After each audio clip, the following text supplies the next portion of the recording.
fluff, no bullshit. Okay, hello there, guys, in another episode of the BAD TORRO podcast. And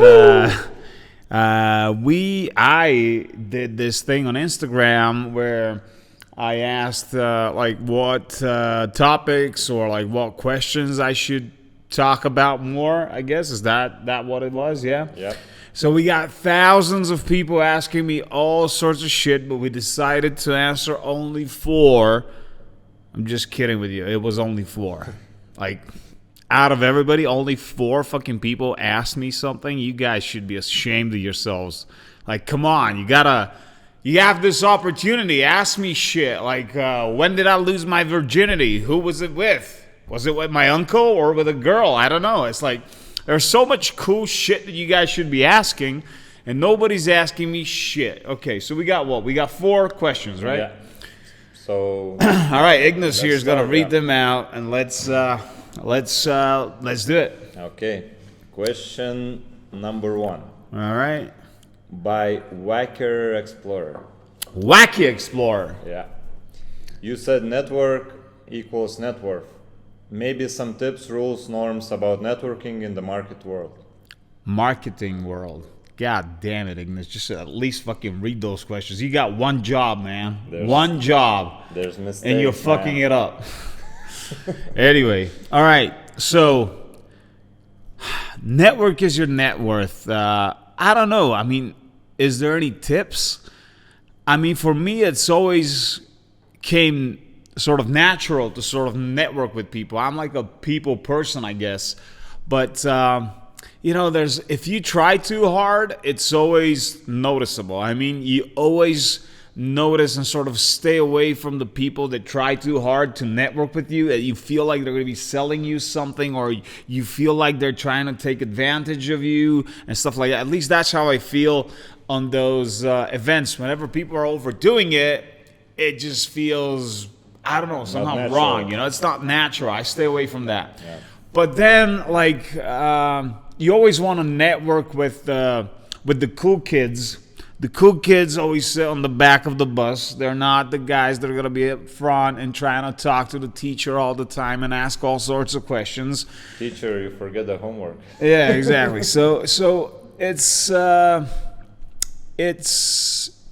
about like being yourself and trying to find in yourself where you're knowledgeable and not sell it. Like, try and put whatever you're good at, you're good at out there, but don't try selling it. Like, put it out there and let people come to you and ask you about it. Be genuine yourself. Yeah, be yourself, and like it just happens. Like, I don't know. But be open for opportunities, I think. Like, no. Of course, be open for opportunities. You're there for that. But I'm just trying to sort of figure out what it would be, what's the best way for you to not overdo it and not to be passive at the same time, because that's what happens. That's what happens to a lot of the guys that I see out there. They try to overdo it, and then they end up alone because nobody wants to hang out with them just because they're trying too hard. So yeah, be yourselves. Try and be knowledgeable at what people are talking about. Try to be on point. Try to be on the subject whenever people are talking. Try and get like some good input on whatever the conversation is about, but don't overdo it with the dumbass questions and the dumb jokes. That's a bad way to do it. Like, Ignace here is not very good with jokes, so yeah, he's struggling with that still.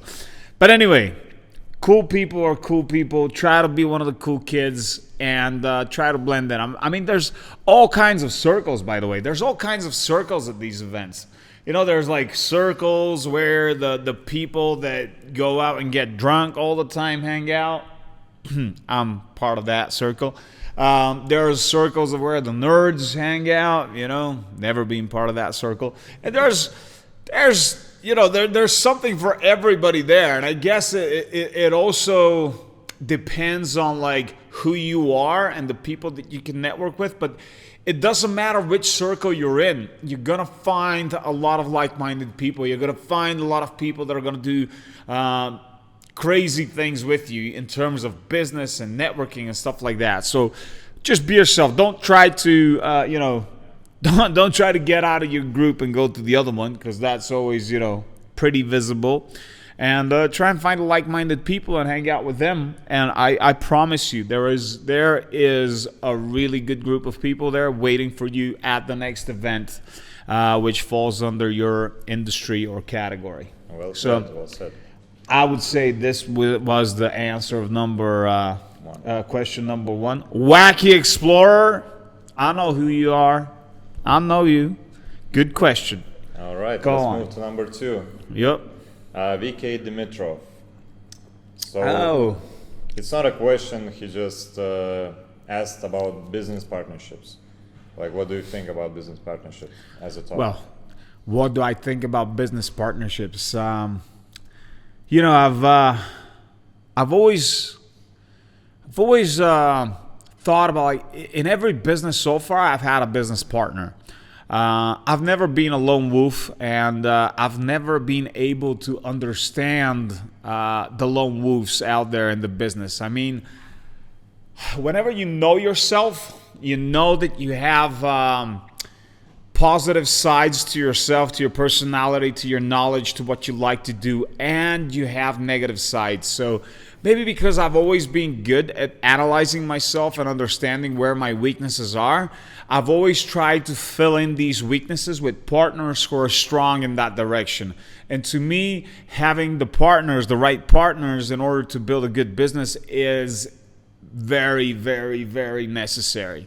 Now, whenever you guys get together and start building something, you are good to, stay hungry, keep on growing, then you're very tight.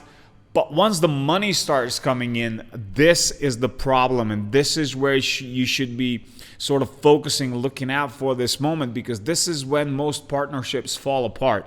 They don't fall apart whenever the business is struggling, whenever the business is down. For some reason, they fall apart whenever the business is booming. And this is when people start getting greedy, start looking at each other's plates, start saying, hey man, I'm doing so much more work than you. Where were you the other day? Why are you getting the same as me?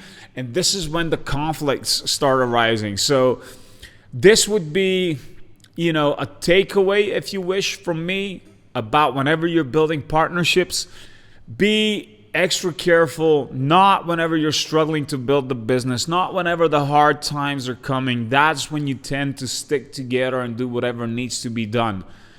Be extra vigilant whenever things start going well, and don't give your emotions and your thoughts, don't give them the opportunity to fuck your mind up and tell you that you deserve more and that the others are not doing whatever they should be doing. And if you can sort of be reasonable and try to explain that to your partners as well, if you see problems like this arising, like, don't go ballistic and argue and shout and stuff like that, because I've done that as well. I mean, it usually doesn't help. It actually helps things fall apart faster.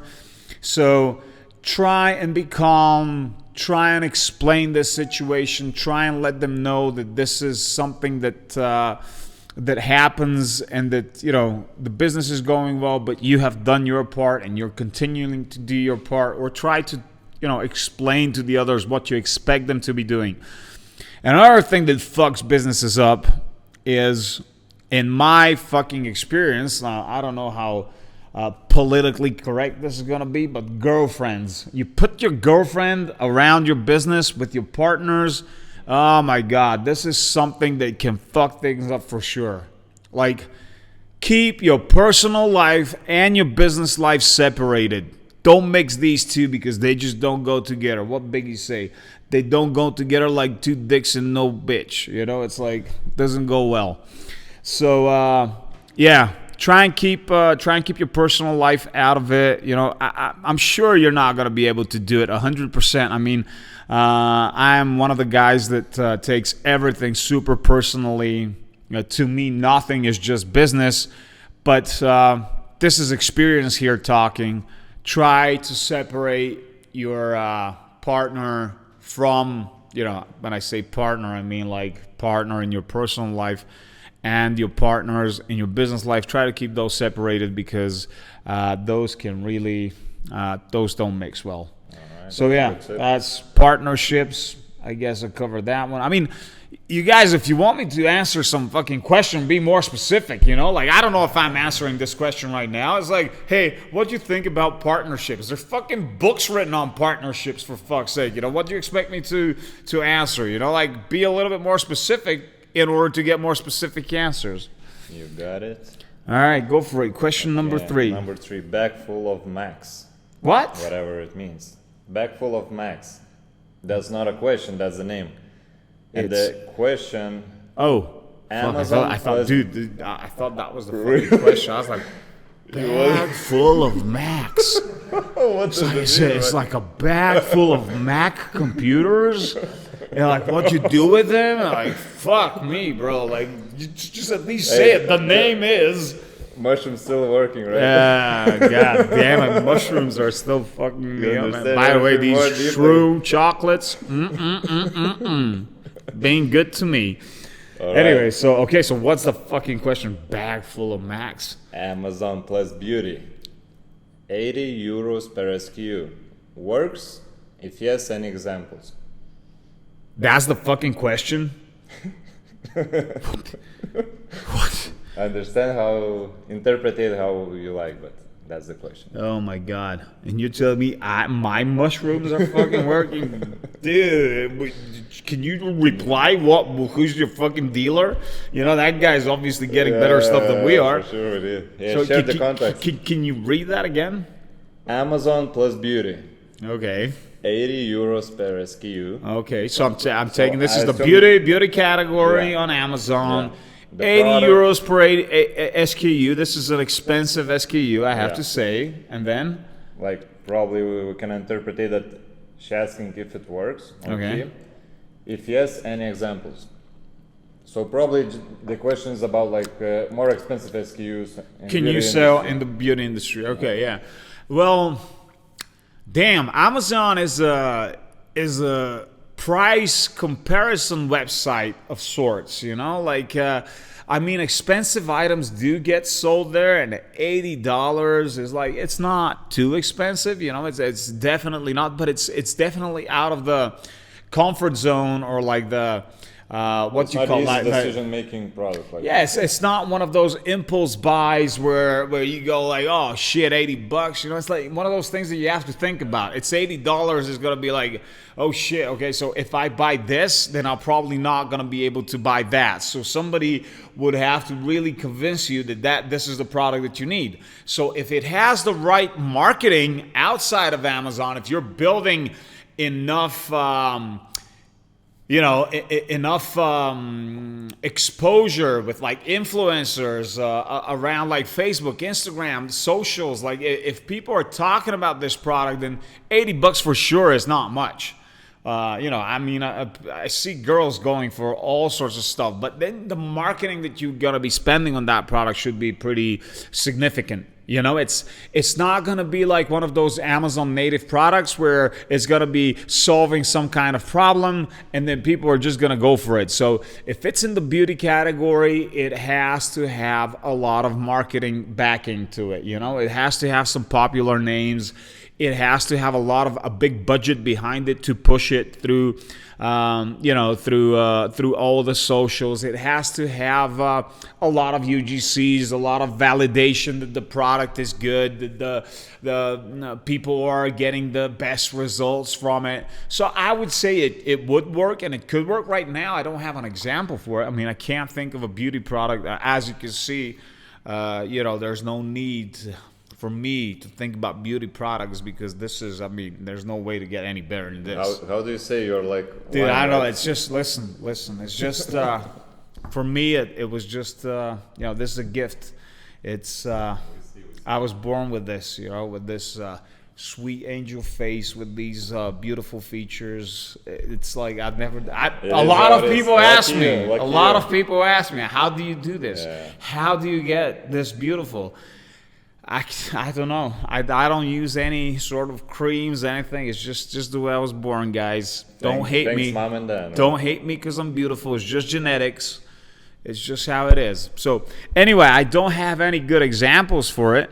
Hey, but there you go. Maybe if I made a beauty product and I started selling it and I started saying that I look like this because of that product, there you go. That's got to be, there's all the marketing you need. Anyway, I'm fucking with you. So you need influencers here. Yeah, just ping me.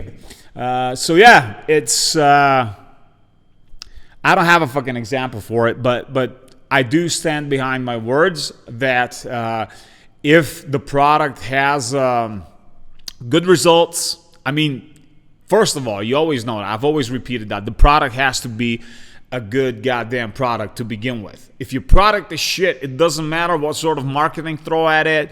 Once people start writing those bad reviews, your product is fucked. So first of all, you gotta have a good product. If the product is good and it costs $80, which I would say is in the top range for a beauty product, then, well, of course, like even here, we're not very specific. You know, whenever we're talking about beauty product, I'm talking about some cosmetic, product. But, there's products like, I don't know, like all these gadgets and stuff that girls use that are usually expensive. So maybe if it's in one of those categories where all the rest of the products are usually priced at the same price range, then you wouldn't have to do much more because you would be competing with the products at the same price range. But if the product is $80 and it has competitors at $20, this is where you should have the extra marketing push and validation from people giving you like good UGC videos where they're explaining how that product worked for them, and having some influencers and good campaigns running that educate the people about your product and what it does. So, but like if you're selling only on Amazon, nah, dude. I mean, no. It's for me. It's hard. If you're selling, because it's very difficult to compare products online to begin with just by looking at a picture of them. And if they're solely on Amazon and they can't get any sort of validation, not only validation, you can have validation on Amazon. I mean, this is why Amazon is so strong, because there's the reviews. Like everybody goes there because of the reviews, but you have to have some sort of display ads to grab your attention to begin with before you start searching for that product, So if you're like scrolling through Facebook, that's the good way to actually get some faces popping up and catching your attention, So yeah, that's why I'm saying that you need to have a good 360 approach towards your marketing of the product, and you have to be spending a lot of money to be able to sell a product that's expensive, especially if it has competitors that they claim to do the same thing and they're like 2 or 3 times lower price. So would you recommend to watch 360 Approach podcast that you did a couple weeks ago? Oh my God! Of course. I mean, I'll That recognize. would answer a lot of questions as well. I mean, yeah, it's because it's not very specific. So it's not very specific, but yeah, the 360 approach is something that I've been talking about a lot. And to me, if you're having an e-com brand, have a look at that, watch it. I think it's important for you to really take advantage of everything out there that can boost your product or brand. So yeah, I think that answers question number 3. 360 Approach video will be at the end of this video, so watch till the end. And question number 4. De Felipe Lobos. Oh, Felipe Lobos. You remember that guy? He was in Affiliate World. Oh. He's the guy that they live in Bangkok, and like we high-fived after my talk, and then he was like, nice talk, dude. Keep on fucking swearing, keep on cursing, be yourself, and all that shit. I really love those guys. It was Felipe and what's the other dude's name? I forgot. There were 2 guys and 1 girl, I think. 2 guys, 1 girl. Good combination. All right. Okay. So what's he asking? What was it like to growing up for you? I feel like you got some cool stories. Oh, goddamn, I got good stories, bro. Like, I was born and raised in Bulgaria, for fuck's sake, in the 90s. and the 80s. So I got to live in a communist country. Then I got to immigrate. I immigrated to the U.S., which was a huge fucking change for me. Like coming from a place where if you had a can of Coke, you were considered, the fucking greatest dude on the fucking block because somebody from the West brought you an aluminum fucking can of fucking Coke. But yeah, dude, fuck. I mean, just keep on watching the podcast. I am going to do a lot more stories. I mean, check out the latest one for the snails. That's like my first business, but I got a lot of, I've planned out a lot of stories from growing up, guys. I mean, I'm not too sure how many of them I can tell because they might have like legal repercussions because I did a lot of bad shit growing up here, but yeah, after 10 years it doesn't count. You sure? Yeah, there is some terms. I don't know, man. We hit some. Okay, but anyway, I'm gonna consult on this on how many of those stories I can tell. But I grew up in one of the poorest neighborhoods in Sofia. It was really fun. I love it, and it really makes me appreciate everything that I've got today, everything that I'm getting. So I will be telling a lot of those stories, Felipe. You just keep on watching, man. And I'm gonna come see you in Bangkok, bro. You're not gonna get away from me this time for sure. So yeah, that's about it. I guess I answered that too. How long was this? 10 minutes? 22. Whoa, shit, 22. Well, it's been a long episode, guys, and keep on watching us, and we'll come up with some more cool shit soon. This is, by the way, 75 hard, water and coffee. We're halfway there. Halfway there. What, day 31, 32? Yeah. There we go. It's going well.